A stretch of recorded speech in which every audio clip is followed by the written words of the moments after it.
বন্ধুরা, আপনারা সকলে কেমন আছেন? কাকুলিস কিচেনে আপনাদের সকলকে স্বাগত জানাই। আজকে আরেকটা রেসিপি নিয়ে চলে এসেছি আপনাদের সামনে। আজকের রেসিপি হলো পালং পনির। তো আমি পালং পনির বানানোর জন্য এখানে পালং শাক নিয়েছি। আমি পালং শাক সেদ্ধ করেছি। সেদ্ধ করে কাঁচা লঙ্কা দিয়ে, 3টে কাঁচা লঙ্কা দিয়ে এখানে আমি বেটে নিয়েছি পালং শাকটা। পালং শাকটা যখন সেদ্ধ করবেন তখন জল বসানোর পর জলটা ফুটে ওঠার সময় একটুখানি খাবার সোডা দেবেন সামান্য, তারপর পালং শাকগুলো দেবেন। তাহলে পরে পালং শাকের কালারটা চেঞ্জ হবে না, এরকম সবুজ থাকবে। আর এর সাথে লাগবে হচ্ছে পেঁয়াজ কুচি, টমেটো কুচি, পনির আমি এখানে টুকরো করে নিয়েছি, আদা কুচি, রসুন কুচি, আর ধনে গুঁড়ো, নুন, সামান্য একটু মিষ্টি, আর জিরে ফোড়নের জন্য খালি লাগবে একটুখানি জিরে সামান্য।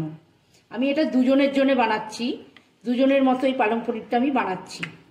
এবার আমরা এটা বানাতে নেব। 1 টেবিল স্পুন মতো তেল নিয়েছি, তার মধ্যে আমি জিরে ফোড়নটা দিয়ে দিলাম। তেলটা গরম হয়ে গেছে, জিরে ফোড়নটা দিয়ে আমি এখানে দেব আগে রসুন কুচিটা।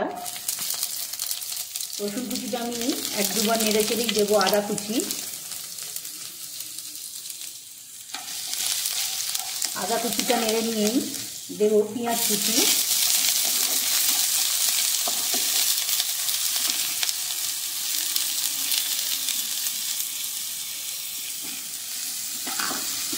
পেঁয়াজ কুচিটা একটু ভাজা ভাজা করব, 1 মিনিট মতো একটু ভেজে নেব পেঁয়াজটা।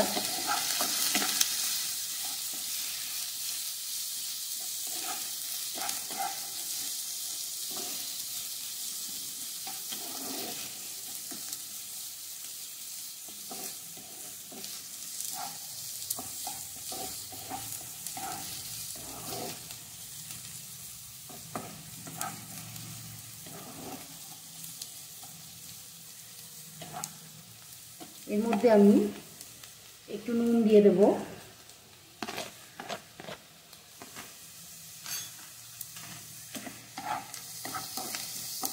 এবার আমি এর মধ্যে দেব টমেটো কুচিটা।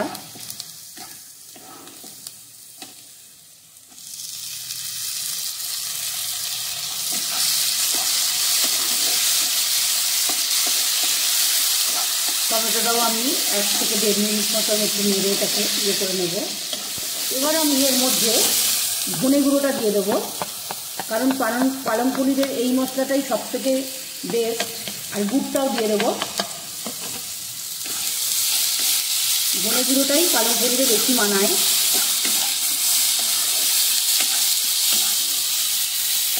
আর আমি কাঁচা লঙ্কাটা যেতেই রেখেছি, এর সঙ্গে আমি গুঁড়ো লঙ্কাটা ব্যবহার করবো না।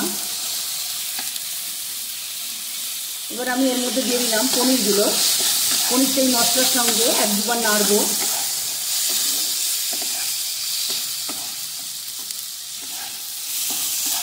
নেড়ে আমি এবার পালং শাক বাটাটা এর মধ্যে ঢেলে দিলাম। বন্ধুরা, এটা আমার টবে হয়েছে এই পালং শাকটা, সেটাই আমি আজকে তুলে নিয়ে রান্না করছি।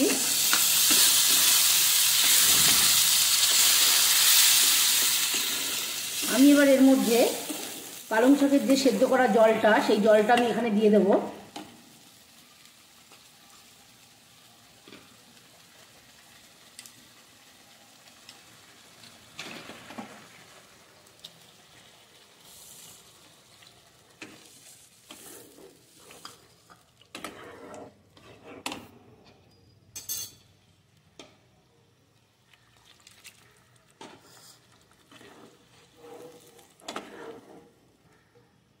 এবার আমি এটা ফুটতে দেব।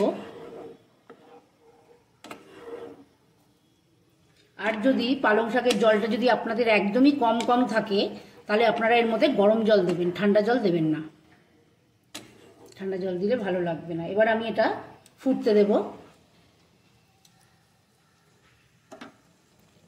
আমি এটা লো ফ্লেমে ফোটালাম 5 মিনিট মতো, কারণ বেশি হাই ফ্লেম করে দিলে এটা ছিটকে বাইরে চলে যাবে। তার জন্য আমি লো ফ্লেমে এটা 5 মিনিট মতো রান্না করে নিলাম। রান্নাটা আমার হয়ে গেছে।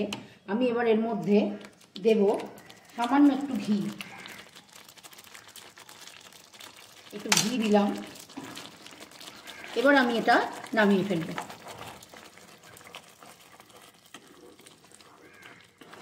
বন্ধুরা, এটা ভাত, রুটি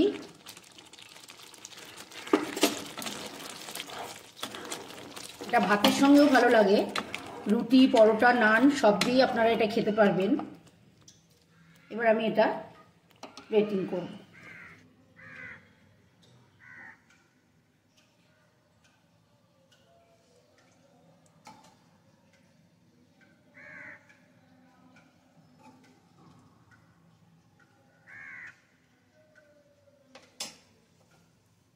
আর বন্ধুরা, আমার ভিডিওটা যদি আপনাদের ভালো লেগে থাকে তাহলে লাইক করবেন, আমার চ্যানেলটাকে সাবস্ক্রাইব করবেন, আর বেল আইকনটা টিপে দেবেন যাতে পরের ভিডিও নোটিফিকেশন আপনাদের কাছে পৌঁছে যায়। আর অবশ্যই রেসিপিটা বানিয়ে আমাকে কমেন্ট সেকশনে জানাবেন কেমন লাগলো। নমস্কার।